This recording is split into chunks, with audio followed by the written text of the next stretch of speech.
2 लाख में से सिर्फ 3,000 दुनिया की सबसे बड़ी फौज के सामने मुट्ठी भर लोग। अकल कहती थी भागो, लेकिन ये लोग आगे बढ़ रहे थे। मौत इनके सामने थी और इनके कदम रुक नहीं रहे थे। आज हम उस जंग का पर्दा उठाएंगे जिसने पूरी दुनिया की अस्करी तारीख बदल दी। 8 हिजरी का वो दौर था जब दुनिया में एक ऐसा उसूल राइज था जिसे बदतरीन दुश्मन भी नहीं तोड़ता था कि कासिद को कत्ल नहीं किया जाता। रसूलुल्लाह सल्लल्लाहु अलैहि वसल्लम ने इसी आफाकी कानून के तहत अपने सहाबी हजरत हारिस बिन उमैर रजी अल्लाह अन्हो को एक खत देकर बसरा के हाकिम की तरफ रवाना फरमाया। जब वो मौता के रास्ते गुजरकर बलका पहुंचे तो वहां का हाकिम शरहबील बिन अम्र अपने तकब्बुर में चूर बैठा था। रूमी सल्तनत का कठपुतली हुक्मरान और गस्सानी अरब कबीले का सरदार। उसने तमाम सिफारती आदाब को पांव तले रौंदते हुए हजरत हारिस को रस्सियों में जकड़वाया और बेदर्दी से शहीद कर दिया। सहरा की रेत उस बेगुनाह कासिद के खून से सुर्ख हो गई। ये सिर्फ एक कत्ल नहीं था, ये मदीने की रियासत के खिलाफ खुलेआम ऐलान जंग था। जब ये खबर मदीने पहुंची तो नबी करीम सल्लल्लाहु अलैहि वसल्लम के मुबारक चेहरे पर गहरे दुख और जलाल के आसार नमूदार हुए। आप सल्लल्लाहु अलैहि वसल्लम ने फौरी इंसाफ का फैसला फरमाया और मदीने में जंग का ऐलान कर दिया गया। 3,000 मुजाहिदीन का लश्कर तैयार हुआ, उस वक्त तक मुसलमानों का सबसे बड़ा लश्कर। लेकिन जिस दुश्मन से ये टकराने जा रहे थे उसके मुकाबले में ये तादाद आटे में नमक के बराबर भी नहीं थी। रवानगी का मंजर दिल को हिला देने वाला था।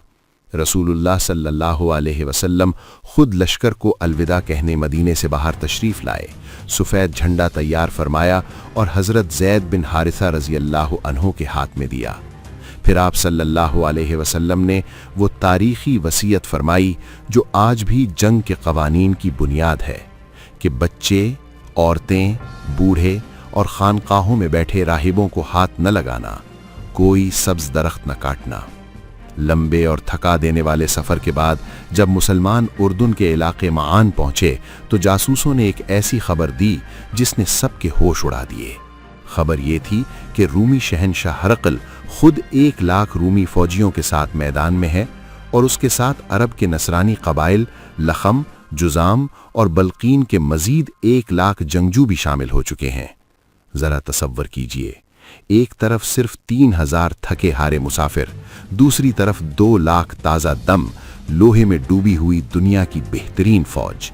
एक मुसलमान के हिस्से में 66 से ज्यादा दुश्मन।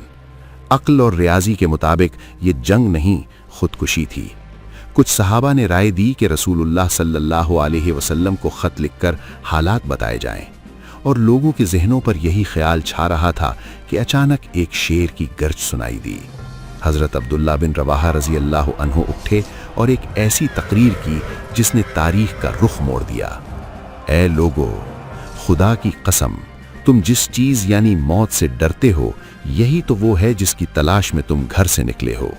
बेशक 2 में से एक भलाई हमारा मुकद्दर है, या फतह या फिर शहादत। ये आवाज ने सोए हुए जज्बात को जगा दिया।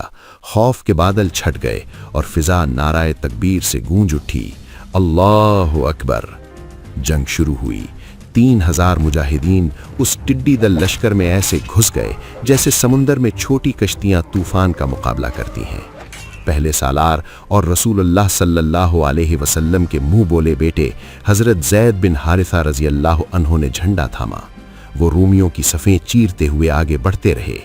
तीर बारिश की तरह बरसते रहे, लेकिन उनके कदम न रुके, यहाँ तक कि दुश्मन के दर्जनों नेज़े उनके जिस्म में पैवस्त हो गए और वो अल्लाह के हुजूर जा पहुँचे।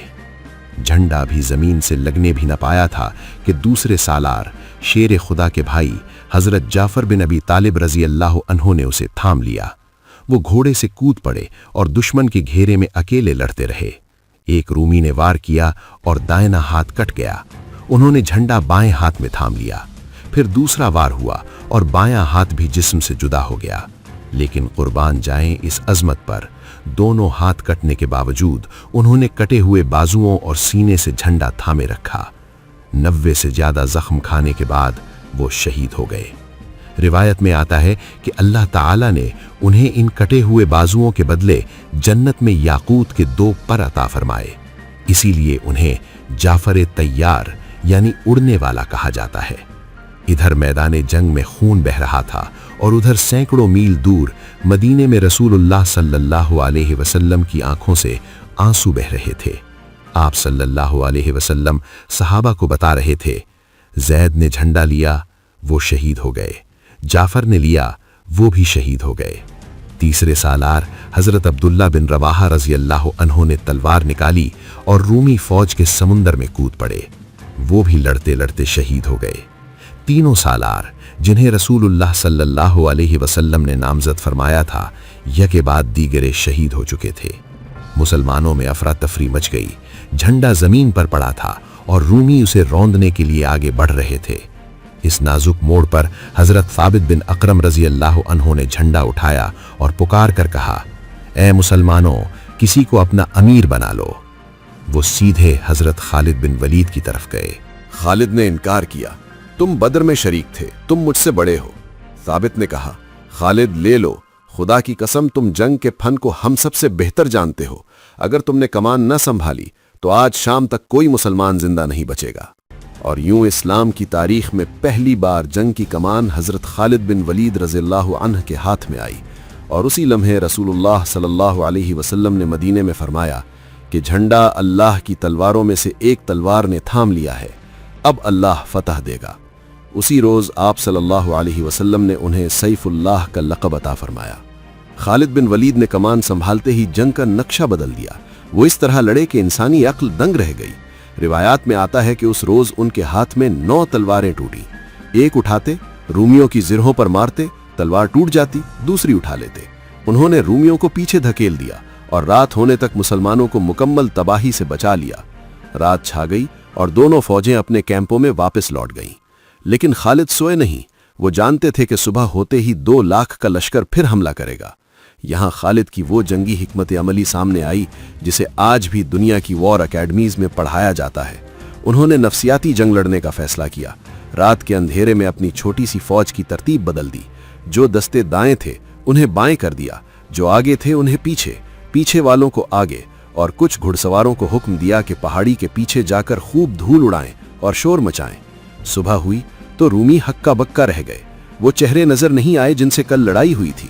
انہوں نے سوچا یہ نئے لوگ ہیں، ضرور مدینے سے تازہ دم کمک آ گئی ہے، اور پیچھے اڑتی ہوئی دھول بتا رہی ہے کہ مزید ہزاروں کا لشکر آ رہا ہے۔ رومیوں کے دلوں میں خوف بیٹھ گیا، وہ 2 لاکھ ہو کر بھی ڈر گئے۔ خالد نے اسی نفسیاتی کیفیت کا فائدہ اٹھایا اور انتہائی نظم و ضبط کے ساتھ آہستہ آہستہ اپنی فوج کو پیچھے ہٹانا شروع کیا۔ رومیوں نے سوچا یہ کوئی چال ہے، پیچھا کرنے کی ہمت نہ کی۔ یوں خالد بن ولید موت کے منہ سے 2 لاکھ کے نرغے سے اپنے لشکر کو صحیح سالم نکال لائے۔ یہ پسپائی نہیں تھی، یہ ایک ایسی اسٹریٹجک کامیابی تھی جس کی مثال تاریخ میں نہیں ملتی۔ جب یہ تھکا ہارا لشکر مدینے پہنچا تو کچھ جذباتی لوگ انہیں دیکھ کر نعرے لگانے لگے، یا فرار یا فرار، یعنی اے بھاگنے والو۔ یہ الفاظ ان غازیوں کے لیے تیروں سے بھی زیادہ تکلیف دہ تھے، لیکن تب نبی رحمت تشریف لائے۔